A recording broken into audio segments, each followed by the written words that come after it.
أعوذ بالله من الشيطان الرجيم. بسم الله الرحمن الرحيم. يا أيها الذين آمنوا لا تقدموا بين يدي الله ورسوله واتقوا الله إن الله سميع عليم. يا أيها الذين آمنوا لا ترفعوا أصواتكم فوق صوت النبي ولا تجهروا له بالقول كجهر بعضكم لبعض أن تحبط أعمالكم وأنتم لا تشعرون. إن الذين يغضون أصواتهم عند رسول الله أولئك الذين امتحن الله قلوبهم للتقوى لهم مغفرة وأجر عظيم. إن الذين ينادونك من وراء الحجرات أكثرهم لا يعقلون. ولو أنهم صبروا حتى تخرج إليهم لكان خيرا لهم والله غفور رحيم. يا أيها الذين آمنوا إن جاءكم فاسق بنبأ فتبينوا أن تصيبوا قوما بجهالة فتصبحوا على ما فعلتم نادمين. واعلموا أن فيكم رسول الله لو يطيعكم في كثير من الأمر لعنتم ولكن الله حبب إليكم الإيمان وزينه في قلوبكم وكره إليكم الكفر والفسوق والعصيان أولئك هم الراشدون فضلا من الله ونعمه والله عليم حكيم. السلام عليكم ورحمة الله وبركاته. إن الحمد لله نحمده ونستعينه ونستغفره ونعوذ بالله من شرور أنفسنا ومن سيئات أعمالنا من يهده الله فلا مضل له ومن يضلل فلا هادي له وأشهد أن لا إله إلا الله وحده لا شريك له وأشهد أن محمدا عبده ورسوله صلى الله تعالى عليه وعلى آله وصحبه وسلم تسليما كثيرا. أما بعد فأعوذ بالله من الشيطان الرجيم. وما آتاكم الرسول فخذوه وما نهاكم عنه فانتهوا. আল্লাহ রাব্বুল আলামিনের যাবতীয় প্রশংসা যে আল্লাহ রাব্বুল আলামিন আমাদেরকে মুবারক রমজান 1440 হিজরির পরে ঈদুল ফিতর করে আবার আজকে 11ই শাওয়াল ইসলামী সেন্টার দাম্মামের এই হলে আমাদেরকে নতুন দর্শ নিয়ে নতুন দিনী আলোচনা নিয়ে বসার তৌফিক দান করেছেন, বলেন আলহামদুলিল্লাহ। অসংখ্য সালাত ও সালাম আমাদের প্রিয় নবী শেষ নবী মুহাম্মদুর রাসূলুল্লাহ সাল্লাল্লাহু আলাইহি ওয়াসাল্লামের উপর, যার কথা কাজ অনুমোদন হাদিস সুন্নাহ হচ্ছে কোরআনে কারীমের ব্যাখ্যা, কোরআনে কারীমের তাফসীর এবং দ্বীন ইসলামের গুরুত্বপূর্ণ আল কোরআনের পরে উৎস, যা হচ্ছে দলিল, যা হচ্ছে প্রমাণ। যেমন আল কোরআন আল্লাহর পক্ষ থেকে হুজ্জত প্রমাণ, তেমনি রাসূলুল্লাহ সাল্লাল্লাহু আলাইহি সাল্লামের হাদিস সুন্নাহ হচ্ছে আমাদের কাছে দলিল এবং প্রমাণ শরীয়তের আকীদা, ইবাদত, আখলাক, হালাল হারামের যাবতীয় জীবনের প্রতিটি ক্ষেত্রে। আপনাদেরকে এই রমজানের পরে মোবারকবাদ জানাই। আল্লাহ যেন আপনাদের জীবনকে বরকতপূর্ণ করেন, বলেন আমিন। আল্লাহ রাব্বুল আলামিন যেন এই রমজানে আপনাদের সকলকে কবুল করেন। উম্মতে মুসলিমার যারা হেদায়েত প্রাপ্ত তাদেরকে হেদায়েত বৃদ্ধি করেন, আর যারা বিভ্রান্ত তাদেরকে হেদায়েত নসিব করেন। যারা গোমরাহ পথভ্রষ্ট হয়ে রয়েছে তাদেরকে আল্লাহ সঠিক পথ দেখান, এবং যারা এখনও দুর্বল ঈমানের অবস্থায় রয়েছে, কিছু ভালো কাজ করলেও আবার ফিরে যাওয়ার সম্ভাবনা আছে, শয়তানকে সুযোগ দেওয়ার সম্ভাবনা আছে, আল্লাহ তাদেরকে যেন দিনের ওপর টিকিয়ে রাখেন। এবং আমাদের প্রথম দোয়া যে আল্লাহ আমাদের যেন হেফাজত করেন। রব্বানা লা তুযিগ কুলুবানা বা'দা ইয হাদাইতানা ওয়া হাব লানা মিন লাদুনকা রাহমাতান ইন্নাকা আনতাল ওয়াহ্হাব। আল্লাহ আমাদেরকে হেদায়েত নসিব করার পরে, ভালো কাজ করার পরে আমাদের অন্তরকে বাঁকা করি আবার পাপের দিকে ফিরিয়ে দিও না, ভুলের দিকে, অন্যায়ের দিকে ফিরিয়ে দিও না। ভুল যদি আমাদের থাকে তো ভুলের ওপর আমাদেরকে অটল রাখিও না, বরং হকের দিকে, সত্যের দিকে, কোরআন সুন্নাহর দিকে, নেক আমলের দিকে, ঈমানের সাথে ফিরে আসার তৌফিক দান করো। আর যদি আমরা হকের ওপর থাকি আর আশা করছি হকের ওপর রয়েছি, কোরআন সুন্নাহর ওপর, তাহলে আল্লাহ আমাদের হককে বৃদ্ধি করো, শক্তিশালী করো এবং হকের ওপর আমাদেরকে প্রতিষ্ঠিত রাখো। আজকে নতুন আমাদের বিষয় তা হচ্ছে সহিহুল বুখারী, ইমাম বুখারী রহমতুল্লাহ আলাইহির সহিহ কিতাব, তা শুরু করব। এর আগে দীর্ঘ 10 বছর ধরে আমরা আল কোরআনুল কারীমের তাফসীর শেষ করেছি। তার মধ্যে 2 বার করে জুজে আম্মা পারা তাফসীর করেছি। প্রথম 1431 হিজরিতে, ভালো করে মনে আছে, আর মুহররম মাস আমার কাছে তারিখ, আমার কাছে রেকর্ড করা আছে কম্পিউটারে। মুহররম মাসে 1431 হিজরিতে, এখন 1440, যখন শুরু করি তখন আম্মা পারা দিয়ে শুরু করেছিলাম, জুজে আম্মা বা আম্মা পারা দিয়েই শুরু করেছিলাম। কিন্তু তখন কিছু ভিডিও, কিছু অডিও হয়েছিল, কিছু সংরক্ষিত, কিছু হয়তো সংরক্ষিত ছিল না। তারপরে ধারাবাহিক শেষ দিক থেকে তফসির, ছোট সূরাগুলি তফসির করতে করতে আলহামদুলিল্লাহ আল্লাহ কমপ্লিট করা তৌফিক দান করেছেন, বলি আল্লাহ শুকরিয়া আদায় করি, আলহামদুলিল্লাহ। সূরা বাকারা গত বছরে শেষ করার পরে চিন্তা করলাম আবার এই 1440 হিজরিতে যা শুরু করেছিলাম তা দিয়ে শেষ করি। সূরায়ে নাবা থেকে আমরা জুজে আম্মা আবার শুরু করে সূরা নাসে গিয়ে আমরা শেষ করেছি গত শাবান মাসে, রমজানের কয়েকদিন আগে। আপনাদের জানা আছে যারা নিয়মিত এখানে আসেন। এতে যারা যতটা অংশ নিয়েছেন আল্লাহ সবাইকে যেন উত্তম বদলা দান করেন, জাযায়ে খায়ের দান করেন, এবং এই কোরআনে কারীমকে, তার তাফসীরকে আমাদের সকলের জন্য পরিত্রাণের মাধ্যম বানিয়ে দেন, নাজাতের ওসিলা বানিয়ে দেন। আল্লাহ যেন কবুল করেন এবং সেটা আমাদের পক্ষে যেন দলিল হয়, আমাদের বিপক্ষে যেন দলিল না হয়। কোরআনে কারীম দিয়ে আমাদের অন্তরকে যেন আলোকিত করেন, ঈমানকে সুন্দর করেন, আমলকে সুন্দর করার তৌফিক দান করেন। এই তাফসীর শেষ করার পরে কোরআনে কারীমের পরে স্থান হচ্ছে দ্বীন-ই ইসলামে সহিহুল বুখারীর। আর এটা দীর্ঘদিন ধরে আমার চিন্তা ছিল যে সহিহ বুখারীতে হাত দিই এবং শুরু করি এর খেদমত। যতটা আল্লাহ সময় দেবেন, সুযোগ দেবেন, তৌফিক দেবেন, আল্লাহর কাছে দোয়া করি আল্লাহ সেটাও যেন কমপ্লিট করার তৌফিক দান করেন। আজকে এই 11 শাওয়াল 1440 হিজরি মোতাবেক 14 জুন 2019 আমরা সহিহ বুখারী শুরু করতে যাচ্ছি। শুরু থেকে প্রথম পর্বে আলোচনা আমরা সরাসরি হাদিসের না ঢুকে সহিহ বুখারীর পরিচিতি, ইমাম বুখারীর পরিচিতি, এই বিষয়গুলি নিয়ে আলোচনা করব।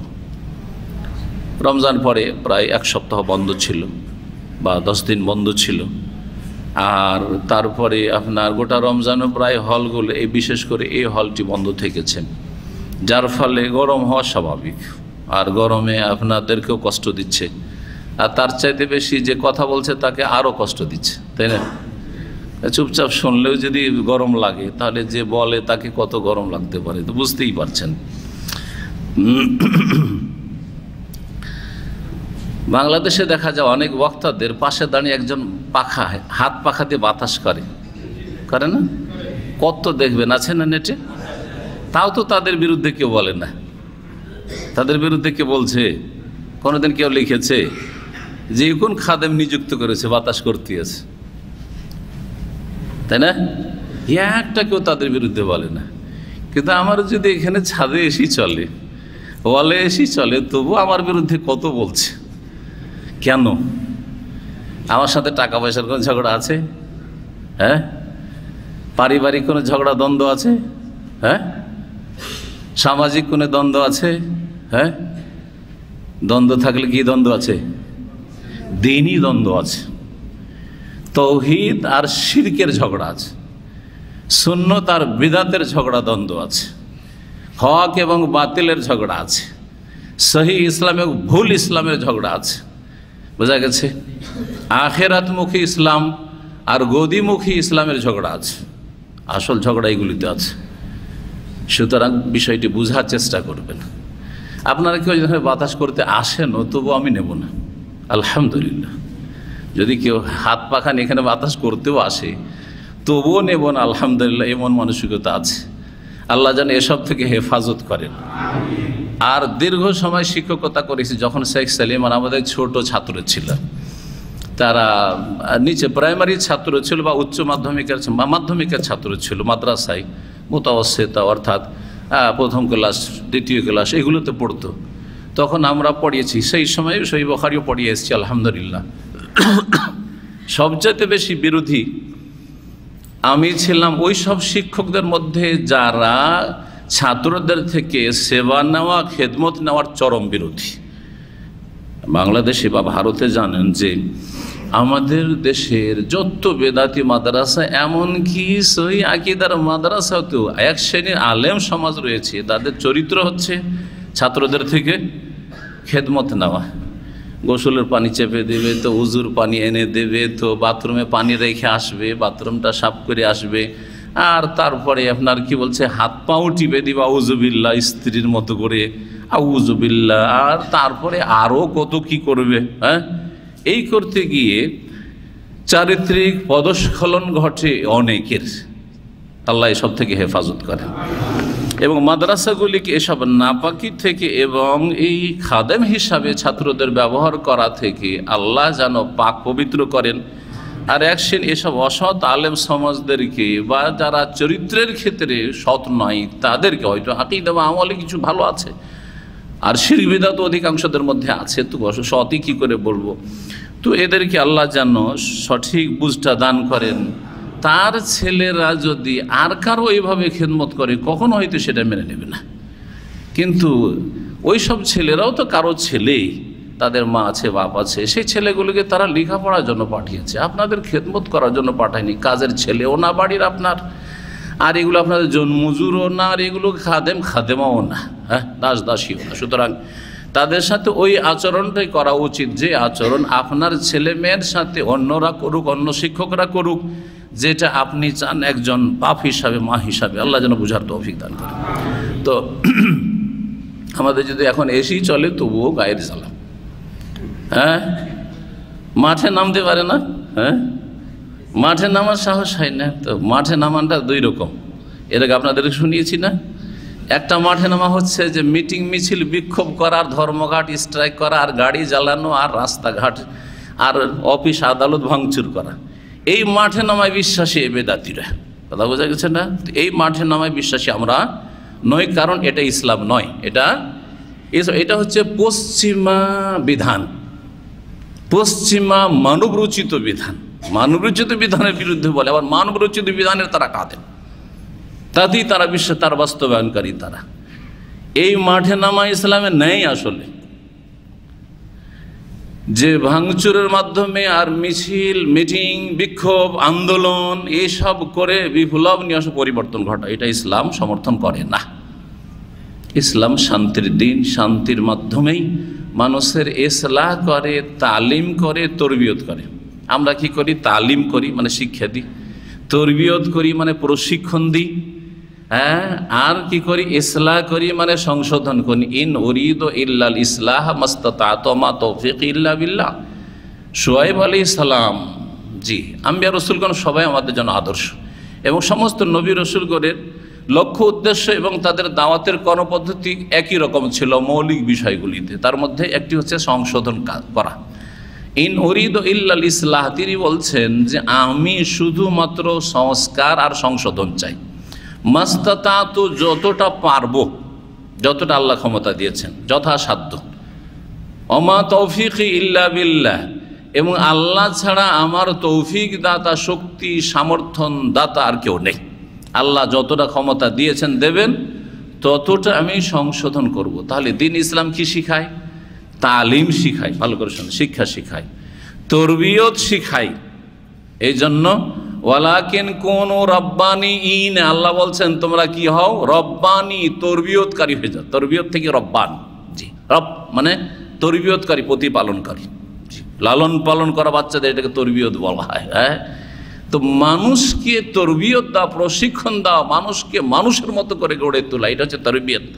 শিক্ষা শুধু দিলেন কাজ হবে না, শিক্ষার সাথে যেটা শিক্ষা দেওয়া হলে সেটা হাতে নাতে কী করতে হবে?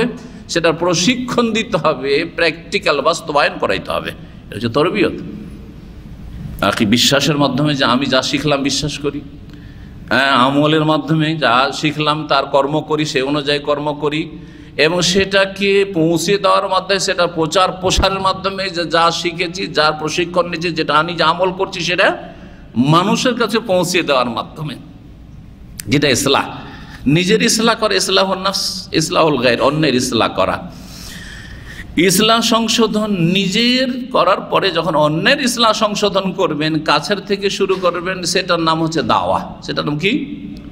আর দাওয়াতের কাজ, অন্যকে আহ্বান করা, আল্লাহর কাছে সবচেয়ে ভালো কাজ, সবচেয়ে ভালো কথা। মান আহসানু কওলান মিম্মান দাআ ইলাল্লাহি ওয়া আমিলা সালিহান, নিজে ভালো আমল করে অন্যকে ভালো কাজের দিকে, কথার দিকে আহ্বান করা, এটা হচ্ছে সবচেয়ে ভালো কথা, সবচেয়ে ভালো কাজ আল্লাহ রাব্বুল আলামিনের কাছে। আমরা সহিহ বুখারীর যে দর্শ আলোচনা করব বা ক্লাস নেব প্রতি জুমাবারে, জুমার পরে, এতে আমাদের উদ্দেশ্য এগুলি থাকবে। শুধু তালিম নাই, অনেকে আছেন ছাত্র হোক অথবা শিক্ষক, শুধু তালিম দিয়ে থাকেন, যার ফলে এই মানে চিন্তা চেতনা সীমিত থাকার কারণে বরকতটাও সীমিত হয়ে যায়। আপনার যেমন চিন্তা ভাবনা থাকবে তেমন না বরকত হবে, নিয়ত গুণে বরকত। আপনার নিয়ত যতটা থাকবে ততটা না বরকত হবে। তো অনেক শিক্ষক অথবা অনেক ছাত্র যারা মাদ্রাসায় পড়ে, তাদের উদ্দেশ্য থাকে তালিম মানে শিক্ষা নেওয়া আর শিক্ষা দেওয়া। তালিম আর তাআল্লুম কি উদ্দেশ্য থাকে? শিক্ষা নেওয়া এবং দেওয়া। যিনি দিচ্ছেন শিক্ষা দিচ্ছেন, যিনি নিচ্ছেন, যে ছাত্র সে নিচ্ছে, সে হচ্ছে কি নিচ্ছে? শিক্ষা নিচ্ছে। যদি এতেই সীমিত থাকে নিয়ত, উদ্দেশ্য, তাহলে অতটাই না বরকত হবে। যার ফলে এলেম তো হাসিল হয় ওই ছাত্রর, এলেম তো বন্টন করা হয়, কিন্তু আমল বন্টন করা হয় না। তালিম তো হয় কিন্তু তরবিয়ত হয় না, শিক্ষা হয় প্রশিক্ষণ হয় না, শিক্ষা হয় প্রশিক্ষণ হয় না। ওই জন্য ওই সব ছাত্রগুলির আমল ভালো না। লেখাপড়া ভালো করেছে, ব্রেন ভালো, রেজাল্ট ভালো, হ্যাঁ, ভালো জ্ঞান রাখে, কিন্তু আমলে ভালো হইতে পারে না, আমলে ভালো হইতে পারে না। হয়তো আমলটা নিয়েছে, এলমের পরে আমল নিয়েছে, তালিমের পরে তরবিয়ত নিয়েছে, শিক্ষার পরে প্রশিক্ষণ নিয়েছে, কিন্তু এই শিক্ষা দিয়ে যা শিখলাম, যা নিজে আমল করলাম, এটা দিয়ে ইসলাহ করতে হবে। তৃতীয় কাজ কি করতে হবে? ইসলাহ করতে হবে, দাওয়ার কাজ করতে হবে, মানুষকে ডাকতে হবে আল্লাহর দিকে। মিম্মান দাআ ইলাল্লাহ, হ্যাঁ, আদু ইলাল্লাহ, আল্লাহর দিকে দাওয়াত দিতে হবে, যেগুলো কোরআনে কারীমের ভাষা। সেই চিন্তা চেতনা কোনোদিন ছিল না। মাদ্রাসায় পড়াশোনা করেছি অথবা ইসলামী সেন্টারে দীর্ঘ সময় ধরে এসে, যার ফলে দাওয়াতের কাজে আল্লাহ বরকত দেন না, তৌফিক দেন না, টাইম পাস করছে। যেখানে থেকে কি করছে? টাইম পাস করছে, সময় পার করছে। দাওয়া সেকশনে থাকলেও অথবা ইসলামিক সেন্টারে থাকলেও সময় কাটাচ্ছে সেখানে, হয়তো অথবা মাদ্রাসায় থাকলে তালিমে শিক্ষায় সীমিত অথবা শিক্ষা এবং আমলে সীমিত, কিন্তু দাওয়াতের কোনো রকমের কার্যক্রম নেই, কোনো অ্যাক্টিভিটিস নেই, কোনো রকমের হরকত নেই। যখন হরকত নেই তখন বরকত নেই, যখন হরকত নেই তখন বরকত নেই। আমি এই কথাগুলি কেন বললাম? আজকে সহিহ বুখারীর শুরুতে, সহিহ বুখারী যে পড়বেন তাতে একটা স্তর হচ্ছে প্রথম তালিম, মানে এলেম নেবেন আর আমি এলেম দেব, ঠিক আছে না? আমি আপনাকে দেওয়ার চেষ্টা করব যেটুকু আমার কাছে আছে, যাই আছে যত সামান্য, আর আপনি কি করবেন সেটাকে ধারণ করে রাখার চেষ্টা করবেন, এলেমটা সংরক্ষণ করার চেষ্টা করবেন, এক। ব্যাস। 2 নম্বর কি করবেন? তরবিয়ত দেওয়ার চেষ্টা করব এবং তরবিয়তটা নেওয়ার চেষ্টা করবেন, অর্থাৎ যা শিখলেন সেটাকে কাজে পরিণত করার চেষ্টা করবেন। আকীদার বিষয় আকীদায়, ইবাদতের বিষয় ইবাদত, আখলাকিয়াত হয় আখলাকিয়াত, মুআমালাত হয় আচার আচরণ হয় আচার আচরণ, লেনদেন হয় লেনদেন, হালাল হারাম হয় ব্যবসা বাণিজ্য হয় ব্যবসা বাণিজ্যের ক্ষেত্রে, চলাফেরা হয় চলাফেরার ক্ষেত্রে। আপনার চলাফেরার আচরণটা বদলিবে, ভালো হবে। যা শিখলেন সেটা বাস্তবায়ন করবেন, আপনি নিজে ওয়ামিলুস সালিহাত করলেন, অন্য ভাষায় তরবিয়ত নিলেন। তরবিয়ত নিয়ে শুধু বিদায় হয়ে গেলেন, আর দেশে যাওয়ার পরে দেখলেন যে আমার মতো তো কাউকে পাচ্ছি না, তখন চুপ হয়ে গেলেন, না করবেন এটা। অথবা আপনি এখান থেকে যা কিছু শিখে গেলেন, আপনি হাজারে একটা, 1000 জন বাংলাভাষীর মধ্যে একজন যিনি ইসলামিক সেন্টারে এসে কিছু তালিম নিলেন, তরবিয়ত নিলেন, শিক্ষা নিলেন, প্রশিক্ষণ নিলেন, নিয়ে গিয়ে নিজের রুমে ঢুকলেন, গোটা বিল্ডিংয়ে 100 জন 200 জন, বা কোম্পানিতে 3000 4000 5000 বাংলাদেশি আছে, সেখানে গিয়ে চুপ। এটা আপনার করণীয়, ঠিক, উচিত। কি করতে হবে সেখানে গিয়ে? 3 নম্বর কাজ কি বলেছিলাম? ইসলাহের কাজ করতে হবে। ইন উরিদু ইল্লাল ইসলাহ, দাওয়ার কাজ করতে হবে, সংস্কারমূলক কাজ করতে হবে। যেখানে বাঁকা দেখবেন ভালো করে ভালোভাবে সোজা করার চেষ্টা করতে, যাতে ভেঙে না যায়। এই চশমাটা যদি বাঁকা হয়ে যায় তো আমি সোজা করব, বাঁকা থাকলে অস্বস্তিকর, ভালো দেখতেও ভালো লাগবে না, পড়তেও ভালো লাগবে না। সোজা করব, কিন্তু কতটুকু সোজা করব যাতে ভেঙে না যায়, যাতে ঠিক হয়ে যায়, ভেঙে না যায়। জি হ্যাঁ, এইটা পরের ক্ষেত্রে নয়, আগে ঘরের ক্ষেত্রে রাসূলুল্লাহ সাল্লাল্লাহু আলাইহি ওয়াসাল্লাম বলেছেন স্ত্রীকে সৃষ্টি করা হয়েছে কি দিয়ে? বাঁকা হাড় দিয়ে। হাদিসে নেই ইন্নাল মারআতা খুলিকাত মিন দিলাইন, বাঁকা হাড্ডি থেকে তৈরি করা হয়েছে স্ত্রীকে, প্রত্যেকের স্ত্রীকে, নারী জাতিকে। সুতরাং তাকে সবসময় সোজা করার চেষ্টা করতে হবে। ওর মধ্যে বাঁকাপোনা থাকবেই, ওর মধ্যে বাঁকাপোনা থাকবেই, কিন্তু সেটাকে সোজা করার চেষ্টা করতে হবে। যদি গায়ের জোর দিয়ে সোজা করতে চান, তাড়াহুড়া করে সোজা করতে চান, আপনি আপনার মতো করে সোজা করতে, তার মতো করে সোজা না করেন, আপনার মতো করে সোজা করতে চান, কেন সোজা হবে না? তাহলে ফাইন, হ্যাঁ কি, যদি সেটাকে চাপ সৃষ্টি করে তুমি সোজা করতে চাও, তাহলে কাসার তাহা ফাইন যাহাবতা তুকিমুহা কাসার তাহা, সেটাকে যদি দ্রুত রাতারাতি মনে করে আজকে একদিনেই ঠিক করে দিব, তোকে তুই বাপ বাপ করে ঠিক হবি না, হ্যাঁ বাপ বাপ করে সোজা হয়ে যায়, এমন দিব গুঁতা যে সোজা হয়ে যাবে, তাই না? যদি এইরকম করতে যান তো কাসার তাহা, তুমি ভেঙে ফেলবে। ও কাসরোহা, আর ওর ভাঙাটা হচ্ছে, স্ত্রী ভাঙা হচ্ছে তালাকোহা, তালাক হয়ে যাওয়া, বাপের বাড়ি টান দেবে, হ্যাঁ তোমার ভাত খাবো না, তোমার বাড়ি থাকবো না। হ্যাঁ আজকাল আমাদের ক্ষমতায়ন করেছে সরকার, আমাদের অনেক ক্ষমতা হয়ে গেছে, তোমাদের ক্ষমতা নেই। হ্যাঁ কথা বোঝা গেছে না? সুতরাং একদিকে ওইদিকে সাপোর্ট পাচ্ছে, ওইদিকে বাপ মায়ের সাপোর্ট পাচ্ছে, আর এমনি সৃষ্টিগতভাবে বাঁকা, চারিদিক থেকে বাঁকা হওয়ার সুযোগ। কি বোঝা গেল? তো যেখানে গিয়ে আপনি 3 নম্বর পদক্ষেপে যে কাজটি করবে সেটা হচ্ছে ইসলাহর কাজ করবেন, সংস্কার করবেন, ভাঙবেন না। ফাসাদ মানে অবস্থা বিগড়ে দেবেন না, খারাপ করবেন না। ইসলাহর বিপরীত হচ্ছে ইফসাদ, হ্যাঁ নষ্ট করবেন না, বরং ইসলাহ করার চেষ্টা করবেন। আল্লাহ যেন ইসলাহর তৌফিক দান করেন। এই সহিহ বুখারী পড়ে যদি এই 3টা কাজ করতে পারেন, এলেম তালিম নিলেন, তারপরে তরবিয়ত নিলেন, ইসলাহ আর দাওয়া নিয়ে গেলেন, তাহলে আপনিও সফল, আমিও সফল, আপনারাও সফল, আমরাও সফল। কথা বুঝতে পেরেছেন? আল্লাহ যেন তৌফিক দান করেন। ইন্নামাল আমালু বিন্নিয়াত।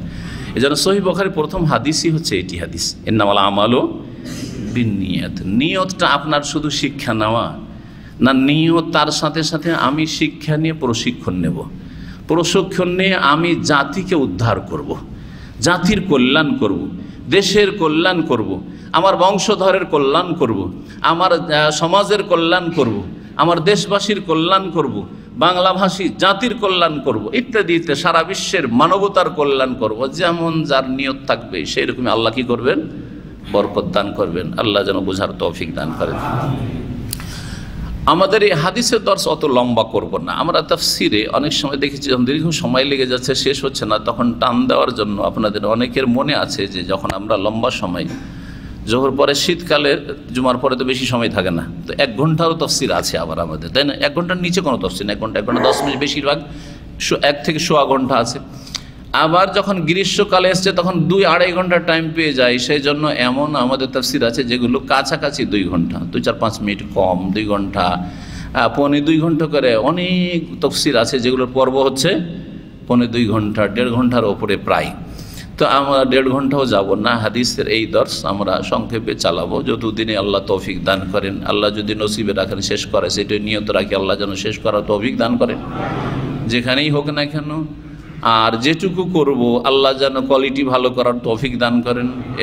বেশির চাইতে কোয়ালিটিটা ভালো হওয়াটা হচ্ছে আল্লাহর কাছে বেশি গুরুত্বপূর্ণ। আল্লাহ যেন তৌফিক দান করেন এবং তা দিয়ে আমাকে যেন উপকৃত করেন, আপনাদের সকলকে যেন উপকৃত করেন, আমার জাতিকে যেন উপকৃত করেন, প্রত্যেক বাংলা ভাষাভাষী নরনারীকে যেন উপকৃত করেন, সারা বিশ্বের সমস্ত মানুষকে ইসলাহ এবং সংশোধনের, তরবিয়তের এবং দাওয়ার যেন তৌফিক দান করেন।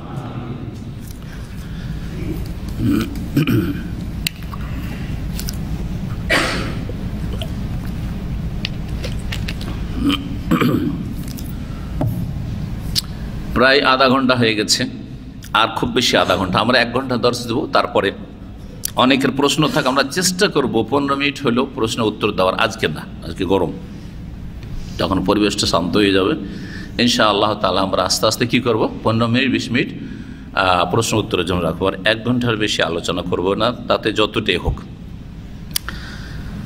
প্রথম যে বিষয়টি দিয়ে শুরু করব সহিহুল বুখারী, সেটা হচ্ছে সহিহ বুখারীর মর্যাদা। সহিহ বুখারীর মর্যাদা সম্পর্কে পুরো উম্মতে মুসলিমা, হানাফি, শাফি, মালিকি, হাম্বলি, আহলে হাদিস, মুহাদ্দিসিন, ফুকাহা, যারা ওলামা, যারা আলেম নামের কলঙ্ক তাদের কথা বলছেন না, আলেম নামের জালেম তাদের কথা বলছেন না, তারা কত কি বলতে পারে। তারা জানে না যে ইমাম বুখারী বা সহিহ বুখারীর মর্যাদা বাকি। কিন্তু হানাফিদের মধ্যে যারা আলেম, আলেমের মতো আলেম, শাফিঈদের মধ্যে যারা আলেমের মতো আলেম, মালিকি হাম্বলিদের মধ্যে যারা আলেমের মতো আলেম, ফকাহাদের মধ্যে যারা সত্যি আলেম ফকাহা, তো ওলামাদের মধ্যে মুহাদ্দিসিন সত্যি মুহাদ্দিসিন, বিদাতি নয়, তারা সকলেই একমত। আজমাতিল উম্মাত, পুরো উম্মতের এজমা ঐক্যমত রয়েছে আল্লাহ এই বিষয়ের ওপর যে আন্না আসাহাল কুতুবে বাদা কিতাবিল্লাহি তাআলা as-sahih lil ইমামিল বুখারী, সবচেয়ে সহিহ কিতাব, বিশুদ্ধ গ্রন্থ হচ্ছে আল্লাহর কিতাব কোরআনুল কারীমের পরে সেটি হচ্ছে ইমাম বুখারী রহমাতুল্লাহ আলাইহি সংকলিত সহিহ আল বুখারী। এটি হচ্ছে উসুলে হাদিস বা মুস্তালাহুল হাদিস, হাদিসের যে কায়দা কানুন বিষয়ক কিতাব রয়েছে বা সাবজেক্ট রয়েছে তার কথা, যা অনেক আইম্মায়ে কেরাম উল্লেখ করেছেন। ইমাম ইবনে সালাহ, এইরকমই ইমাম হাফেজ ইবনে হাজার রাহিমাহুমুল্লাহ জামিয়ান, অন্যান্য মুহাদ্দিসিনা সকলে উল্লেখ করেছেন। প্রথম এই বিষয়টি যে সেটা হচ্ছে সহিহ বুখারীর বড়ই মর্যাদা রয়েছে, যার স্থান হচ্ছে কোরআনে কারীমের পরে। আজাল্লু কুতুবুল ইসলাম বাদা কিতাবিল্লাহি তাআলা ইতলাকান, আল্লাহর কিতাব আল কোরআনের পরে সবচাইতে উচ্চমানের কিতাব হচ্ছে সহিহ আল বুখারী। সুতরাং কোরআনে কারীমের পরে যে সবচেয়ে নেক কাজ এলমের ক্ষেত্রে, দ্বীনের প্রচার প্রসারের ক্ষেত্রে, সেটা হচ্ছে সহিহ বুখারীর খেদমত করা। কোরআনের খেদমতের পরে সবচেয়ে বড় খেদমত হচ্ছে সহিহ বুখারীর খেদমত করা। ইসলামের খেদমত মেলা রকম হইতে পারে, মেলা রকম হইতে পারে, অর্থ দিয়েও খেদমত হইতে পারে, হ্যাঁ, সময় শ্রম দিয়েও খেদমত হইতে পারে, চিন্তা চেতনা দিয়েও খেদমত হইতে পারে। কিন্তু সবচেয়ে বড় খেদমত হচ্ছে আল কোরআনুল কারীমের সরাসরি খেদমত, হ্যাঁ, আর তারপরে হচ্ছে সহিহ আল বুখারীর খেদমত হাদিসের মধ্যে। এই সহিহ বুখারী যে লিখলেন ইমাম বুখারী রাহমাতুল্লাহ আলাইহি, বা সংকলন করলেন, এটা সূক্ষ্ম ভাষা হচ্ছে সংকলন করা, নিজের পক্ষতে কোনো কথা লিখেননি, সংকলন মানে কি, জমা করা। হাদিসগুলো বিভিন্ন জায়গায় ছড়িয়ে ছিটিয়ে আছে, সেগুলো কি করলেন, সংকলিত করলেন।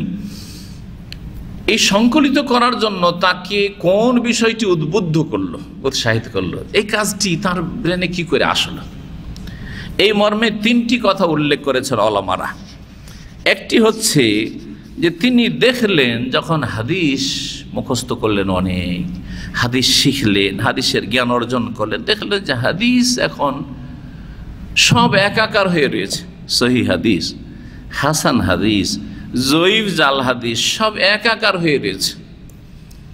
তাহলে সাধারণ পর্যায়ের মানুষ তো দূরের কথা, মধ্যম পর্যায়ের যারা আলেম তারাও বুঝতে পারবে না যে কোনটা সহিহ আর কোনটা জয়ীফ, কোনটা জাল মৌজু, কোনটা মকবুল গ্রহণযোগ্য, কোনটা মারদুদ প্রত্যাখ্যাত, কোনটা নেব কোনটা নেব না, কোনটার উপর আমল করবো কোনটা আমল করবো না, কোনটা বিশ্বাস করবো কোনটা বিশ্বাস করবো, বুঝাই মুশকিল।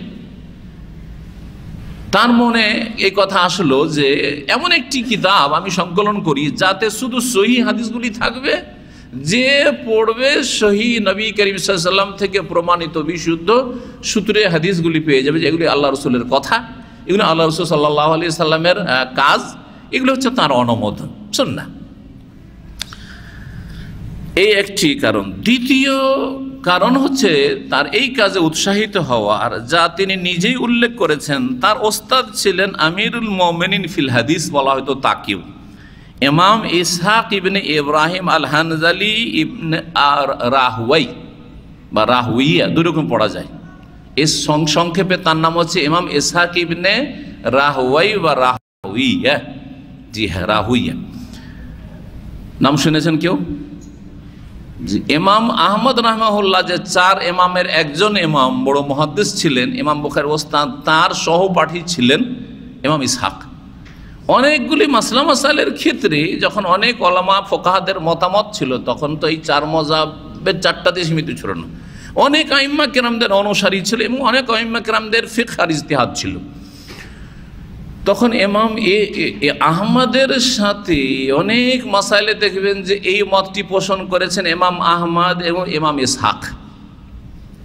তিরমিজি যদি কেউ পড়েন বাংলা অনুবাদ সহ, আর তাতে শুধু হাদিসের তরজমা না, হাদিসের পরে যে কথাগুলি লেখা আছে, মাসলা মাসে ইখতিলাফ, ওগুলো যদি অনুবাদ থাকে, জানি না তাতে লেখা আছে কিনা, নাকি কাটছাঁট করে দিয়েছে বাংলায়, তো ওতে দেখবেন যে এই মাসলা ইখতিলাফ রয়েছে। তবে এই বিষয়, এই ক্ষেত্রে মত পোষণ করেছে ইমাম আহমদ এবং ইসহাক, অনেক মাসলা, ইমাম আহমদ এবং ইসহাক। তার সাথে ইমাম ইসহাক তিনি হাদিসের আমিরুল মুমিনিন ছিলেন, আর তিনি ইমাম বুখারীর ওস্তাদ, যেমন ইমাম আহমদও ওস্তাদ।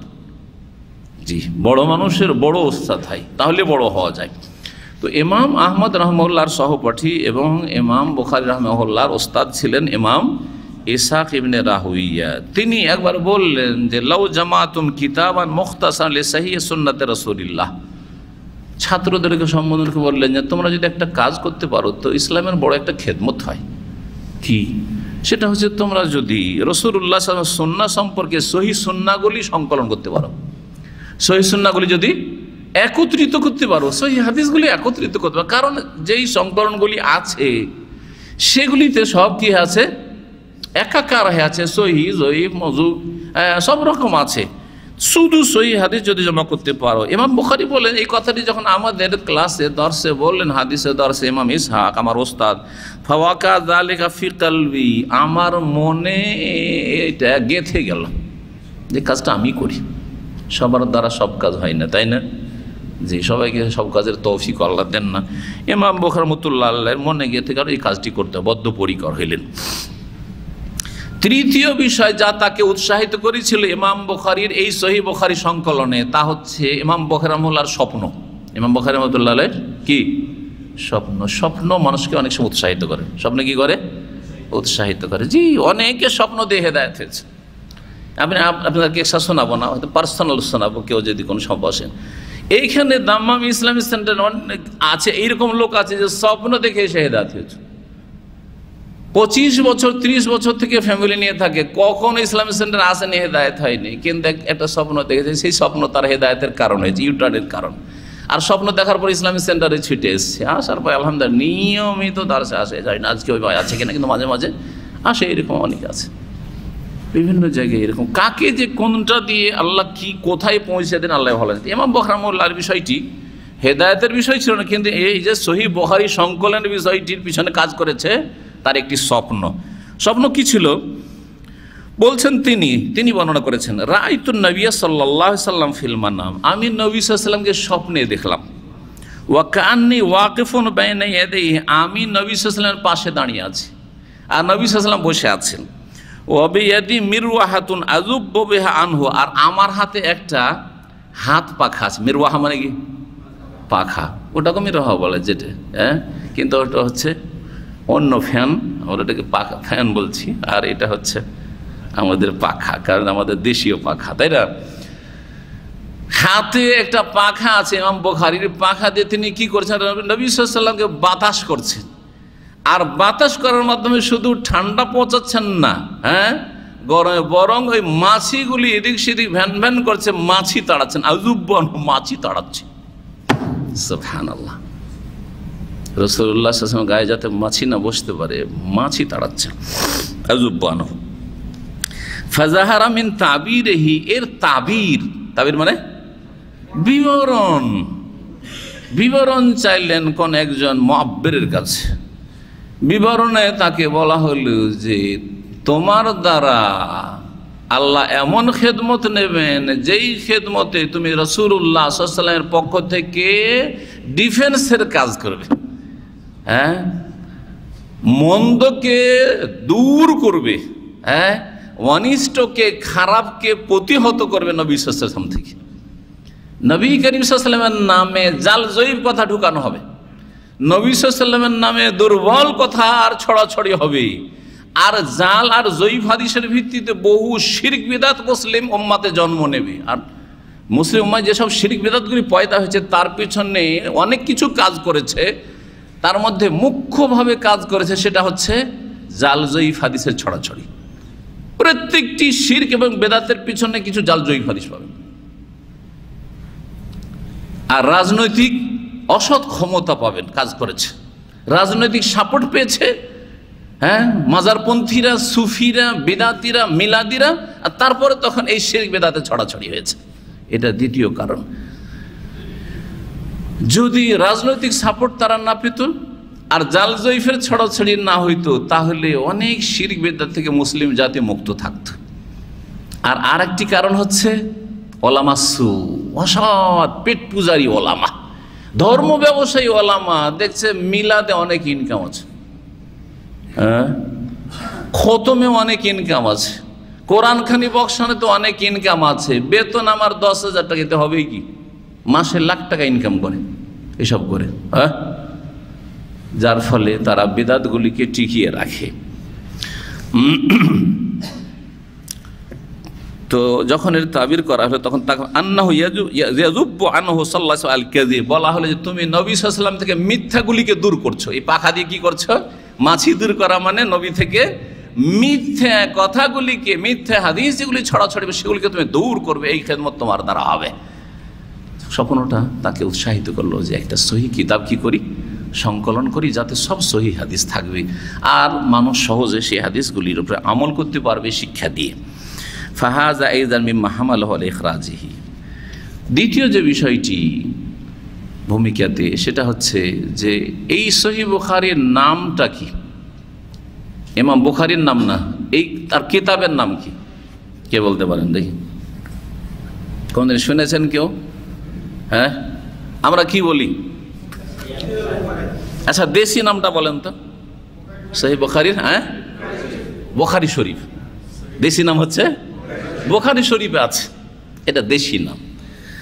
আর সংক্ষেপে সারা মুসলিম বিশ্বে এই কিতাবের নাম হচ্ছে সহিহ বুখারী বা সাহিহুল বুখারী, মানে ইমাম বুখারীর সহিহ কিতাব। আল কিতাবুস সাহিহ লিল বুখারী, আল কিতাবুস সাহিহ লিল বুখারী, এটা হচ্ছে সংক্ষেপে মুসলিম বিশ্বের নাম, তাই সংক্ষেপে বলা যায় সহিহ বুখারী। আল বুখারী, আল লাগাইলে আরবি হলে, আর না হলে আমরা উর্দু বাংলা করে সহিহ বুখারী বলতে পারি, সমস্যা নেই, সংক্ষেপ নাম। আর পূর্ণ নামটা কি, আসল নাম? হ্যাঁ, শুধু মুখতাসার? আচ্ছা, আল্লাহু আকবার, জমে গেলাম। এখন দেশি পাখার দরকার। আচ্ছা, যদি কোনোদিন দেশি পাখা আমার সামনে কেউ নিয়ে আসে আর যদি রেকর্ড হয়ে যায়, তাহলে হ্যাঁ, যৌতুক, হ্যাঁ, বিদ্বেষী আর শত্রু আর বিদাত ভক্ত আছে আর ওই গদি ভক্ত আছে, সব উঠে পড়ে লাগবে, তাই না? উঠে পড়ে লাগবে, ওটাই চলবে 2-4 বছর, 2-4 বছর ওটাই চলবে। হ্যাঁ হ্যাঁ, সহিহ আল জামে আল বুখারী, চলেন, হইল, একটু আগিয়েছে আল জামে। হ্যাঁ চলেন। এই কিতাবকে জামেও বলা হয়। হাদিসের কিতাবগুলির মেলা ভাগ আছে, জামে, সোনান, মাসানিদ, হ্যাঁ, মাআজেম, তার মধ্যে এটা হচ্ছে আল জামে। হ্যাঁ, আল জামে ও সহিহ, ঠিক। আর ধরেন আবু দাউদ, সোনানে আবু দাউদ, নাসাই, সোনানে নাসাই, তিরমিজিকেও জামে বলা হয়, আবার সোনানও বলা হয়, দুটোই বলা হয়। একদিককে কেন্দ্র করে বা একটা বিষয়কে কেন্দ্র করে তাকে সোনানে তিরমিজি বলা হয়, আবার আর একটি বিষয়কে কেন্দ্র করে তাকে জামে তিরমিজি বলা হয়। আমাদের ভারত উপমহাদেশে আহলে হাদিস জামে তিরমিজি বলে, এটাই মশহুর রয়েছে। আর ওরা অনেকে জামে তিরমিজি, সোনান তিরমিজি বলে, কারণ ফিকহি তরতিব রয়েছে, সেই জন্য সোনান বলে। কিন্তু তাতে কিতাব তাফসীর রয়েছে, পারফেক্ট মোটামুটি চ্যাপ্টার বা অধ্যায়গুলির ক্ষেত্রে, সেই জন্য সেটাকে জামেও বলা হয়। তাহলে জামে কি বলছে বুখারী, জামে সাহিল বুখারী, সহিহ বুখারীটাও জামে, আর তিরমিজিও জামে আর তিরমিজি। হাদিসের কিতাব দুটোকে জামে বলা হয়। যাক, একটা ফায়দা এখানে বলে দিলাম ওর সাথে, কিন্তু এটা পূর্ণ নাম না। হ্যাঁ, পূর্ণ নাম কে বলবে? কালকে যে আপনার মিডিয়াতে যে দিয়েছে আজকের বিজ্ঞপ্তি, ওকে নামটা লিখেছে। হ্যাঁ হ্যাঁ, বলেন, মুখস্থ করে লিখেছেন না? শুধু মুখস্থ আছে, আল্লাহ। হ্যাঁ, আর কেউ বলতে পারলে অসুবিধা না, আগে বলুক। আর তারপরে মিডিয়াতে যে লিখেছে আরবিতে, ওকে জিজ্ঞেস করো, দেখে মুখস্থ আছে না, হয়তো কোথায় কপি পেস্ট করেছেন। হ্যাঁ, ইয়া আল্লাহ, পুরাতন ছাত্ররা বলেন সহিহ বুখারীর নাম। হ্যাঁ, সহিহ বুখারীর নাম, বুঝছেন? বলছে সহিহ বুখারীর নাম, বুখারীর নাম না, ইমাম বুখারীর নাম না, তার এই সহিহ কিতাবের নাম, এই কিতাবটার নাম, সহজ ভাষায় এই কিতাবটার নাম। জি, ইয়া আল্লাহ, ইউনিভার্সিটির ছাত্র আব্দুল আজিজ।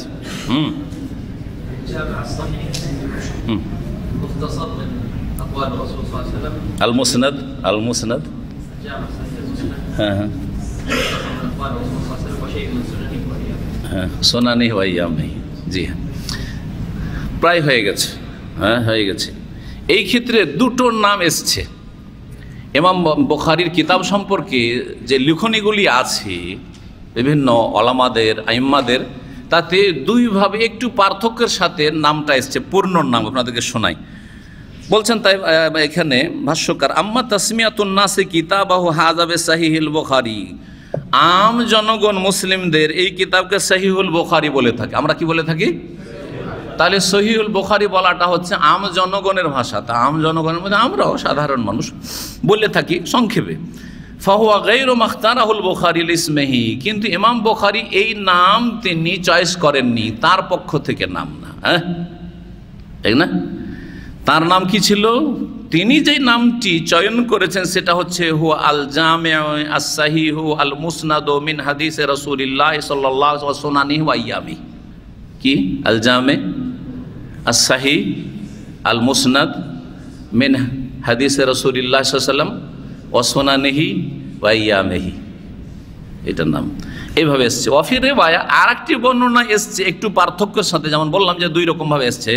সেটাতে এসছে আল জামে আল মুসনাদ আস সাহি আল মুখতাসার মিন উমুরে রাসূলিল্লাহ সাল্লাল্লাহু আলাইহি ওয়াসাল্লাম, হাদিসের জায়গায় উমুর, মিন উমুরে রাসূলিল্লাহ সাল্লাল্লাহু আলাইহি ওয়াসাল্লাম ওয়া সুনানিহি ওয়া আইয়ামিহি, এভাবে এসছে। তাহলে এখানে মুখতাসার শব্দটি বাড়তি এসছে, আর হাদিসের জায়গায় উমুর শব্দটি এসছে। শুনলেন তো, কে বলতে পারবেন না শোনার পরে? এখন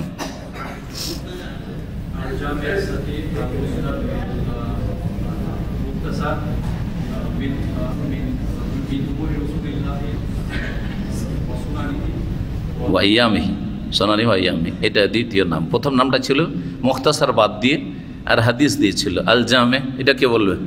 হ্যাঁ হ্যাঁ, সাহিহ আল মুসনাদ, হ্যাঁ, মিন হাদিসে রাসূলিল্লাহ সাল্লাল্লাহু আলাইহি ওয়াসাল্লাম ওয়া সুনানিহি ওয়া আইয়ামিহি। তরজমা কি? এমন একটি কিতাব যেটি জামে, ব্যাপক, তাতে সবগুলি অধ্যায় আছে। সবগুলি অধ্যায় বলতে, জামে বলতে, তাতে তাফসীরের একটা চ্যাপ্টার অধ্যায় আছে, আর একটা আছে মাগাজি, যুদ্ধের চ্যাপ্টার আছে, যেটা ফিকহি যে কিতাবগুলি ফিকহি আকারে লেখা হয়েছে, যেমন আবু দাউদে যুদ্ধের চ্যাপ্টার নেই, বদর, ওহুদ, খন্দক, হুনাইন এগুলো নেই। তারপরে তাফসীর নেই, নাসাইতে ওই রকমই। জি হ্যাঁ, সেই জন্য ওগুলোকে জামে বলা হয় না, জামে। আর কিতাবটা সহি, অর্থাৎ এতে জয়ীফ হাদিস নেই, এতে সহি এবং হাসান আছে। আল মুসনাদ, এবং এর অধিকাংশ হাদিসগুলি হচ্ছে মুত্তাসিলুস সনদ, সনদ এর মিলিত। আর রাসূলুল্লাহ সাল্লাল্লাহু আলাইহি হাদিস রয়েছে, সুনান এবং নবী সাল্লাল্লাহু আলাইহি ওয়াসাল্লামের আদর্শ রয়েছে। ওয়াইয়ামিহি, এবং তার আইয়াম মানে হচ্ছে জীবনী, তার, হ্যাঁ, তার ইতিহাস রয়েছে তাতে। জি, তাতে সিরাতও রয়েছে, তার জীবনের বড় একটা দিক তাতে আলোচিত হয়েছে। এই হচ্ছে এই কিতাবের নাম। বিষয়বস্তু কি? এই কিতাবের বিষয়বস্তু হচ্ছে সহিহ হাদিস। কি? সহিহ এবং হাসান হাদিস, অর্থাৎ মকবুল, গ্রহণযোগ্য হাদিস। এতে অধ্যায়ের বাবের আন্ডারে এমন কোনো হাদিস নেই যেটি মরদুদ বা জয়ীফ, জাল হাদিস, জয়ীফই নেই। সব হচ্ছে সহিহ, হাসান, অর্থাৎ মকবুল হাদিস। আল্লাহ ফাল আহাদিস সহিহ সাবিত আন রাসূলিল্লাহ সাল্লাল্লাহু আলাইহি ওয়াসাল্লাম হিয়া মওদু হাদাল কিতাব, এই কিতাবের বিষয়বস্তু। জি হ্যাঁ, এতে টোটাল হাদিস কত রয়েছে তার জানা আছে? হ্যাঁ, 4 নম্বর বিষয়, টোটাল হাদিস যে জানেন? হ্যাঁ, 7563। দেখলেন এতে? আচ্ছা, এটা ওই যারা নাম্বারিং করেছে এতে নেটে তাদের দেখে। জি হ্যাঁ, কিন্তু এই ক্ষেত্রে পুরাতন যুগে গণনাতে পার্থক্য হয়েছে, কারণ কিছু কিছু হাদিস আছে, হাদিসটা পুরো এসেছে, আর কিছু হাদিস আছে পুরো আসেনি, একটা সনদ এতটুকু এসেছে, তারপর মিসলাহ ওই রকমই এসছে। ওইটাকে কেউ কেউ গণনা করেনি যে আগেরটার মতোই, তখন আর আলাদা একে নাম্বারিং করব না, যার ফলে গণনাতে কি হয়েছে? কম বেশি হয়েছে, গণনাতে কম বেশি হয়েছে। এই ক্ষেত্রে একটা গণনা এসছে যে এতে রয়েছে 7397টি হাদিস। হাদিস সহিহ বুখারীতে 2 রকম আছে। তাকরার মানে একটা হাদিস বিভিন্ন অধ্যায়ে বারবার করে এসেছে। অনেকগুলি হাদিস 10 জায়গায় বা 5 জায়গায় এসেছে। হাদিস একটাই, কিন্তু 5টা বিষয়বস্তুর কারণে 5টা অধ্যায়ের আন্ডারে এসছে। এটাকে একটা ধরবেন না দুটা ধরবেন, বা একাধিক ধরবেন? কয়েকবার এসছে তো একাধিক ধরতে হবে। তো যখন ধরবেন, যতবার এসছে সবগুলিকে একটা একটা করে ধরবেন, তখন 7397 হবে তাকরারের সাথে, মানে রিপিটগুলো গণনা করে। আর যদি তাকরারগুলি বাদে, যেখানে 10 বার এসছে, 5 বার এসছে, একবার ধরলাম, তাহলে 2602 হাদিস হবে, অনেক কমে যাবে। তাহলে 2602 বিনা রিপিটে, আর 7300, তাহলে প্রায় 700-800 হাদিস এমন আছে যে হাদিসগুলি কি হয়েছে? রিপিট এসছে। জি হ্যাঁ, হাদিস সংকলনের ক্ষেত্রে তিনি যে কত যত্ন করেছেন, তিনি বলছেন যে ইস্তাখারতুল্লাহ, আমি আল্লাহর কাছে ইস্তিখারা করেছি, ওয়াসাল্লাইতু রাকাতাইন, 2 রাকাত সালাত আদায় করেছি নফল, ওয়া তায়াক্কানতু সিহাতাহু, হাদিসটা সহিহ কিনা আমি ইস্তিখারা আল্লাহর কাছে করি। ইস্তিখারা মানে স্বপ্ন দেখা নয়, স্বপ্ন দেখার হাদিস জাল, সহি নয়। ইবনে সুন্নি আমালুল ইয়াম ওয়াল লাইলাতে রয়েছে। বরং মনে একটা প্রশান্তি এসছে যে আমি এই কাজটি আল্লাহর কাছে, ইস্তেখারা মানে কল্যাণ চাওয়া। ইস্তেখারার মানে হচ্ছে আল্লাহর কাছে খায়ের তলব করা, কল্যাণ তলব করা। আল্লাহর কাছে খায়ের তলব করে, কল্যাণ কামনা করে 2 রাকাত সালাত আদায়ের মাধ্যমে কাজটা করতে লাগা, এটা হচ্ছে ইস্তেখারা। আর যদি মনটা ভেঙে যায় যে না, আমি 2 রাকাত সালাত আদায় করে আল্লাহর কাছে দোয়া করলাম যে আল্লাহ তুমি আমাকে তৌফিক দান করো ভালো কাজের, আর তারপরে মন চাইছে না বা হইল না, কাজটা করতে গিয়ে হইল না, তাহলে এতেই কল্যাণ আছে। আল্লাহ যেন এই কাজটা আমাকে করেন না, তার এতে কি রয়েছে? তাহলে একটা মেয়েকে খুব পছন্দ করে আপনি বিয়ে করার জন্য একবারে মরিয়া উঠেছেন, আর ইস্তেখারা যদি করেন আর তারপরে বিয়েটা ভেঙে গেল, তুমি আলহামদুলিল্লাহ আমি ইস্তেখারা করেছি আর এতে আমার কল্যাণ আছে। এই নয় যে আমি স্বপ্নে দেখছি আর স্বপ্নে নিয়ে এসে আমাকে গিফট পেশ করা হচ্ছে এই মেয়েটাকে, দেখতে হবে না না না না। জি, স্বপ্নের হাদিস। আর আমাদের ভারত, বাংলাদেশ, পাকিস্তানে ব্যাপক হারে আলেম সমাজ পর্যন্ত স্বপ্নের ধান্দা করে। ইস্তেখারা মানে স্বপ্ন, অথচ জাল হাদিসের ভিত্তিতে কথাটা সহি নয় একেবারে। মাঝে মধ্যে মমিন স্বপ্ন দেখে নিতে পারে, সেটা ঠিক আছে, কিন্তু ইস্তেখারা মানে স্বপ্ন, এই কথা একেবারে জাল, ভুল কথা। এইরকম কখনো ধারণা রাখবেন না। ইস্তেখারা মানে আল্লাহর কাছে আমি কল্যাণ চাই, আল্লাহ মিনি আস্তাগফিরুকা মানে আল্লাহ তোমার কাছে আমি কল্যাণ তলব করছি, ভালো মঙ্গল কামনা করছি, এটা। তারপরে এই সহিহ বুখারী কত বছরে লিখেছেন? কত বছরে? কে বললো? আস্তে করে কেন বলছেন? 16 বছরে। মাশাআল্লাহ, 16 বছরে লিখেছেন। চিন্তা করেন 16 বছরে কত দিন হয় তাহলে? হ্যাঁ, 16 বছরে কত দিন হয় একটু গুনলেন তো দেখি। বছরে 360, 365 না 360 করেন, বছরে 360 যদি হয় তাহলে হ্যাঁ বলেন, 65 ধরেন, সমস্যা না। হ্যাঁ, 5760। আর হাদিস আছে কত বললাম? 7397, রিপিট সহ। আর রিপিট বাদ দিলে মাত্র 2600। তার রিপিট বাদ দিয়ে যদি ধরেন তা দিনে যদি সবগুলি হাদিস, কয়টা করে হাদিস লিখেছেন? দুটাও পড়বেন না। হ্যাঁ, 7300, 5000 কত? 5700, আর এখানে 7300। দিনে একটা দুটা, কোনোদিন একটা কোনোদিন দুটো করে হাদিস সংকলন করে। সুবহানাল্লাহ, কত মেহনত করেছেন। সুতরাং আমরা যদি একটা করে হাদিসও সপ্তাহে পড়ি, দুটো করে হাদিসও পড়ি, হ্যাঁ, তো খারাপ না। আসল হচ্ছে এলেমের সাথে আমল করা আর দাওয়াতের কাজে নিজেকে লাগাবার চেষ্টা করা, নিয়োজিত করা। আল্লাহ যেন তৌফিক দান করেন। এ হচ্ছে বরকত। 16 বছরে তিনি হাদিস বলছেন। তিনি সান্নাফতু কিতাবিস সহিহ বিসিত্তা আশারা সানা, আমি এই সহিহ কিতাব সংকলিত করেছি 16 বছরে। খাররাজতুহু মিন 600,000 হাদিস, আর এই 7397 হাদিস আমি 6 লক্ষ হাদিসের মধ্য থেকে বাছাই করেছি। 6 লক্ষ হাদিস। মানুষ যখন 6 লক্ষ শুনে তখন অনেকে ভুল বুঝে, 6 লক্ষ মনে হয় হাদিসই। দেখেন, হাদিসের দুটো দিক আছে। হাদিসের দুটো দিক আছে, কি বলতে পারেন? একটা সানাদ আর একটা মাতান। একটা মতন আর একটা হচ্ছে সনদ। মতন বুঝেন মানে হাদিসের বিষয়বস্তু। কালা রাসূলুল্লাহ সাল্লাল্লাহু আলাইহি ওয়াসাল্লাম ইন্নামাল আমালু বিন্নিয়াত ওয়া ইন্নামা লিকুল্লি ইমরিইন মা নাওয়া ফামান কানাত হিজরাতুহু ইলাল্লাহি ওয়া রাসূলিহি ফাহিজরাতুহু ইলাল্লাহি ওয়া রাসূলিহি ওয়া মান কানাত হিজরাতুহু লিদুনিয়া ইউসিবুহা ওয়া ইমরাতিন ইয়াতাযাওয়াজু ফাহিজরাতুহু ইলা মা হাজারা ইলাইহি। এটা হচ্ছে মাতান মানে বিষয়বস্তু। আর সনদ মানে ওই সূত্র। ইমাম বুখারী বলছেন কালা হাদাসানা ফুলানুন, কালা হাদাসানা ফুলান, আমার ওস্তাদকে অমুক শুনিয়েছেন, আমার ওস্তাদের ওস্তাদ হচ্ছেন অমুক, আমার ওস্তাদের তার ওস্তাদের ওস্তাদ হচ্ছেন অমুক।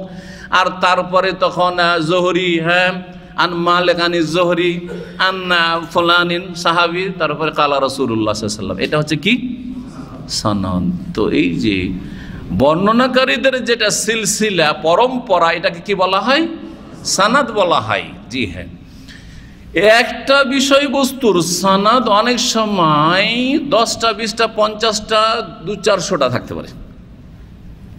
আমাদের কাছে বিষয়বস্তু ইন্নামাল আমালু বিন্নিয়াত, কিন্তু সনদ অনেকগুলি ধরেন। আমাদের কাছে কয়টা হাদিস? আম জনগণের কাছে সেটা একটি হাদিস, ইন্নামাল আমালু বিন্নিয়াতের হাদিস, তাই না? কিন্তু মুহাদ্দিসিনদের কাছে সেটা যদি 50টি সানাদ থাকে তো কয়টা হাদিস? 50টি হাদিস। কারণ তারা সনদ সহ মুখস্থ করতেন। কি করতেন তারা? সনদ সহ মুখস্থ। ইমাম বুখারী থেকে শুরু করে রাসূলুল্লাহ সাল্লাল্লাহু আলাইহি ওয়াসাল্লাম পর্যন্ত 5 জন বা 6 জন যে আপনার বর্ণনাকারীর সিলসিলা পরম্পরা রয়েছে, সবগুলি মুখস্থ করতেন। কে কার ওস্তাদ, কে কার থেকে শিখেছেন, এটাও হাদিস। তাহলে হাদিসের দুটো পার্ট, একটা হচ্ছে সনদ আর একটা হচ্ছে মাতান। তাহলে 6 লক্ষ হাদিস মানে সনদ, 6 লক্ষ সনদের হাদিস ছিল। বিষয়বস্তু অনেক কম ছিল। কারণ যদি 6 লক্ষ হয় তার মধ্যে মাত্র এতে কত রয়েছে? 7000 বা 5000 হাদিস রয়েছে। তাহলে শয়তান, মানুষ শয়তান, জিন শয়তান ঢুকতে পারে, বোঝা গেছে? প্রাচ্যবিদ ইহুদি নাসারারা, তার ইসলামের বহু দুশ্মন মুনাফিক আছে, বলে 6 লক্ষ হাদিসের মাত্র 7,000, তাহলে কত হাদিস নষ্ট হয়ে চলে গেছে, তাহলে ইসলাম কি করে সুরক্ষিত থাকলো? ধ্বংস করবে আপনাকে, আপনার ইমাল আমল ধ্বংস করবে, কথা বোঝা গেছে না? তো সেগুলি আসলে কি সানাদ, সনদ সহ 6 লক্ষ। 6 লক্ষর মধ্যে কিছু সানাদ জাল, কিছু জয়ীব, কিছু দুর্বল, বিভিন্ন রকম ছিল, কিছু বিচ্ছিন্ন। সহি সনদ সহ সহি হাদিসগুলি আমি কি করেছি? জমা করেছি। এই হচ্ছে উদ্দেশ্য। ওয়াজালতু হুজ্জাতান বাইনি ওয়া বাইনাল্লাহি, আর সেটাকে আমার মাঝে আল্লাহর মাঝে হুজ্জত, দলিল হিসাবে পেশ করেছি উম্মতের জন্য, যে আল্লাহ এটাকে আমার জন্য পরিত্রাণ ওসিলা বানায় আর উম্মতকে এর দ্বারা উপকৃত করি। এরপরে ইমাম বুখারীর ওস্তাদদের কথা আসবে, তারপরে তার ছাত্রদের কথা আসবে, আর তারপরে আসবে ইমাম বুখারীর যে অধ্যায়গুলি রয়েছে, তারাজেম রয়েছে, সেগুলির কথা লম্বা করব না। তবে সংখ্যাটাকে আরেকটু ক্লিয়ার করি। এমনি তো 7,397 লিখেছেন যারা সহিহ বুখারী সম্পর্কে লিখেছেন, কিন্তু গণনাতে আমরা কতটা পাচ্ছি একটু দেখি। যেমন আপনারা ইন্টারনেটে গুনে বললেন কত? হ্যাঁ, 5,000 না 7,000? যে দেখলেন সে বললেন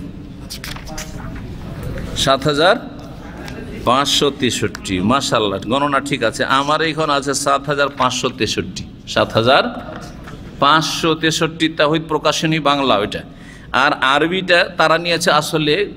আসল গণনা বাংলারা তো পরে গণনা করলো। আমরা হাদিসের যেহেতু ফ্যাকাল্টিতে লেখাপড়া করেছি, হাদিসের স্পেশাল সাবজেক্টে, তো তাতে একজন প্রসিদ্ধ একজন হাদিসের খাদেম ছিলেন বর্তমান যুগে, আধুনিকভাবে যে খেদমত করেছেন, তিনি হচ্ছেন ফোয়াদ আব্দুল বাকি রাহিমাহুল্লাহ। তিনি তারকিম করেছেন, মানে নাম্বারিং করেছেন। তিনি কি করেছেন?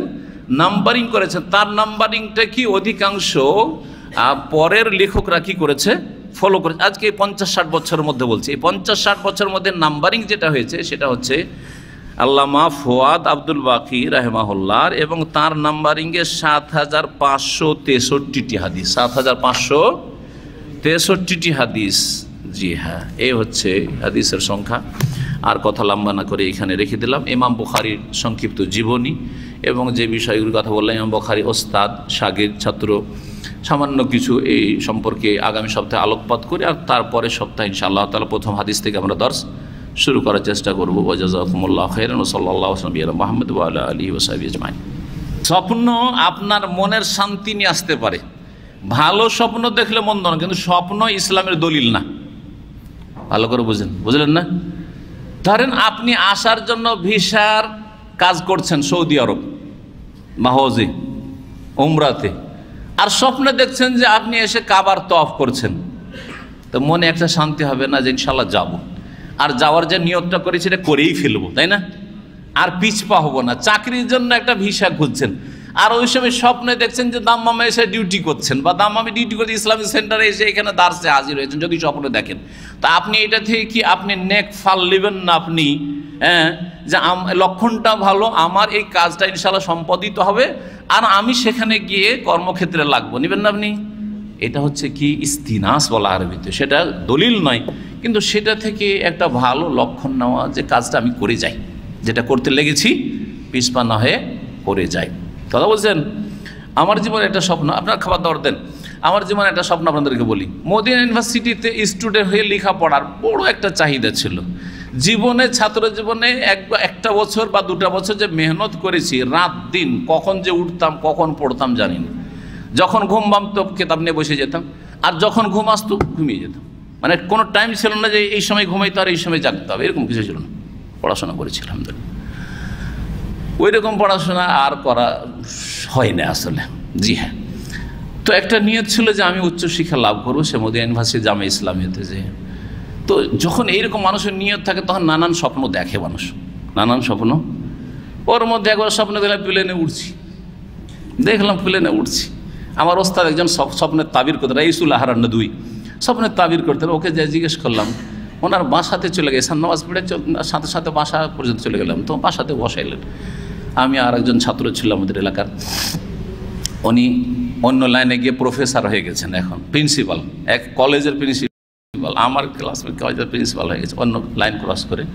জামে সালাফে থেকে গিয়ে জেনারেল লাইনে যাওয়ার পরে মাশাআল্লাহ ও অন্যদিকে গেছে, আল্লাহ আমাকে অন্যদিকে দিয়ে চলে এসেছে। কার দ্বারা যে কী করবে বলাই মুশকিল, ছাত্র জীবন একসাথে পড়েছে। আপনারা জিজ্ঞেস করলাম, উনি বললেন যে তুমি কোনো বিষয় নিয়ে খুব চিন্তা করছো আর চিন্তার জগতে খুব ডুবে আছো, সেই জন্য তুমি প্লেনে উড়া দেখছো। দেখলে কোথা থেকে কোথায় স্বপ্ন গেল। আর হচ্ছে প্লেন উড়ে আমি ভাবছি আমি পৌঁছে গেছি মক্কা মদিনায়। আচ্ছা, আর এক স্বপ্ন দেখলাম যে বইমেলা লেগেছে, বইমেলা লেগেছে। বইমেলাতে আমি কিতাব কিনছি আর আমার ক্লাসমেটগুলি ছিল জামে শেখ সাফিরান মোবারকপুরি ছাত্র আমরা, যিনি রাহিকুল মখতুব লিখেছেন। তো ওনার ছাত্র আমরা 50 জন ছিলাম, অনেক ওস্তাদি ছিলেন, তার মধ্যে উনি পড়াইতেন, আমাদেরকে হেদায়া পড়াইতেন। তো ওনার কাছে পড়তাম। 50 জনের মধ্যে একটা ছেলে ছিল লেখাপড়ায় ভালো, ইউপির উত্তরপ্রদেশের ছেলেটা, আব্দুল মান্নান, মক্কা ইউনিভার্সিটিতে পড়ে গেছে। ও লেখাপড়ায় ভালো ছিল, কিন্তু মদিনায় তার নসিব হয়নি, মক্কাতেও লেখাপড়া করেছে। আমি মদিনা আসলে আলহামদুলিল্লাহ মদিনায় লেখাপড়া, কিন্তু তখন সেও সৌদি আরব আসেনি, আমি আসতে পারিনি, কিন্তু সবাই আসবো করে আছি। সার্টিফিকেট রেডি করে দরখাস্ত করেছি আসবো, কবুল হইলে আসবো, মঞ্জুর হইলে। সুবহানাল্লাহ, স্বপ্নে দেখছি যে ও কিতাব কিনছি আমি বইমেলাতে, আর ও এসে সালাম দোয়া করে বলছে যে কি করছো বা কি করছেন। তো আমি বললাম যে কিছু কিতাব কিনছি, ইসলামিক বই টই কিনছি। তো বলছি এখানে কিতাব কেনার দরকার কি তোমার দেশে? হ্যাঁ, তুমি গিয়ে মদিনায় কিতাব কিনবে, তুমি গিয়ে মদিনায় কিতাব কিনবে। এখন এইগুলো দলিল তো নয় আমার, কিন্তু এটাতে কি হয়, মনের একটা শান্তি। যেই সময়টা এই ধরনের স্বপ্ন দেখবেন, একটা মনে একটা শান্তি আসবে যে ইনশাআল্লাহ আমি যাব, হবে না? ইনশাআল্লাহ আমি যাব। সেটা নাও হইতে পারে, আবার সেটা মিসও যেতে পারে, অন্য তাবিরও হয়ে যেতে পারে, কিন্তু হতে পারে এরকম স্বপ্ন। কখনো কখনো ডাইরেক্ট দেখিয়ে দেওয়া হয়, কখনো ইনডাইরেক্ট দেখানো হয়। ডাইরেক্ট দেখালে তো সবাই বুঝতে পারেন যে আমি এই স্বপ্ন দেখছি। হ্যাঁ, ডাইরেক্ট দেখছেন যে ইসলামিক সেন্টার বাংলাদেশে বসে আছেন, ভিসা নেই, কিচ্ছু নেই, আর স্বপ্ন দেখছেন যে ইসলামিক সেন্টার দাম্মামে এসে ক্লাস করছি, আর সেটাই হয়ে গেল, এটা ডাইরেক্ট স্বপ্ন। আর ইনডাইরেক্ট স্বপ্ন হচ্ছে যে দেখছেন কিছু আর তাবির হচ্ছে কিছু। হারুন রশিদ রাহিমাহুল্লাহ বাদশাহ ছিলেন, খলিফাতে বড় খলিফা ছিলেন, সুবহানাল্লাহ, বাগদাদের। তার স্ত্রী জুবাইদা রাহিমাহুল্লাহ, তিনি স্বপ্নে দেখছেন যে শত শত মানুষ আসছে আর ব্যভিচার করছে আর চলে যাচ্ছে, আউযুবিল্লাহ, ব্যভিচার করছে আর চলে যাচ্ছে। এগুলো কিসা বয়ান করা হয়েছে তার জীবনীতে। তিনি এত পেরেশান হয়ে গেলেন, কান্নাকাটি করে, পেরেশানি শেষ নেই, খুব কান্না করছেন। রানী, সতী, নেক মেয়ে, দিনদার মহিলা, আর এরকম খারাপ স্বপ্ন দেখছেন। কিন্তু তাবির কত সুন্দর, বাহ্যিক কত খারাপ স্বপ্ন। সেই যুগে ইবনে সিরিন বেঁচে ছিলেন রাহিমাহুল্লাহ, স্বপ্নের যে বড় মুআব্বির তাবেঈ, প্রখ্যাত তাবেঈ। ইবনে সিরিন নামে কিন্তু আমাদের দেশে খুব গাঁজাখড়ি আছে, ওর নামে তিলকে তাল করা হয়েছে। সুতরাং ইবনে সিরিনের কিতাবের উপর আস্থা করবেন না। তিলকে তাল করে অনেক কিছু বিদাতিরা তাদের সংযোজন করেছে। ওনাকে জিজ্ঞাসা করা হইলো, খাদেম গিয়ে জিজ্ঞেস করলো যে একজন স্বপ্নে দেখেছে এইরকম। তখন তিনি বলছেন যে কে স্বপ্ন দেখেছে বলতে হবে। বলছে আমাকে তো বলতে নিষেধ করা হয়েছে। না, এটা সাধারণ কেউ স্বপ্ন দেখতে পারে না, সাধারণ কোনো নারী পুরুষ এই স্বপ্ন দেখতে পারে না। এই স্বপ্ন কোনো বিশিষ্ট ব্যক্তি স্বপ্ন দেখেছে, বিশিষ্ট নারী স্বপ্ন দেখেছে। স্বপ্নের তাবির হচ্ছে যে তার দ্বারা আল্লাহ এমন একটা খেদমত নেবে, যে খেদমত থেকে লাখ লাখ মানুষ উপকৃত হবে, সবাই ফায়দা উঠাবে। তারপরে তিনি নাহরে জোবাইদা নহর খনন করালেন, আরাফা, মুজদালিফা, মেনা, মক্কাতে নহরের ব্যবস্থা করলেন।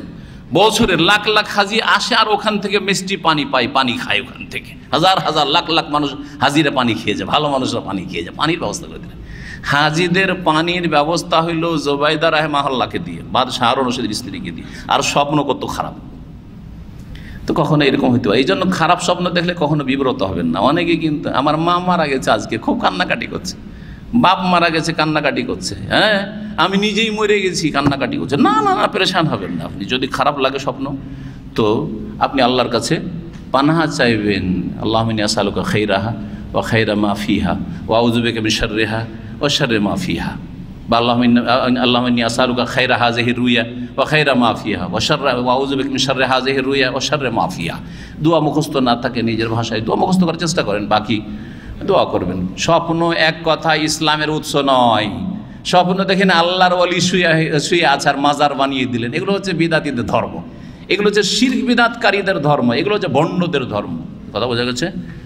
ইসলামের উৎস হচ্ছে কোরআন এবং হাদিস, আর তারপরে ইজমা, আর তারপরে যেগুলো অস্পষ্ট সেগুলো স্পষ্টের উপর কিয়াস করা। জি, জাযাকুমুল্লাহ খাইরান।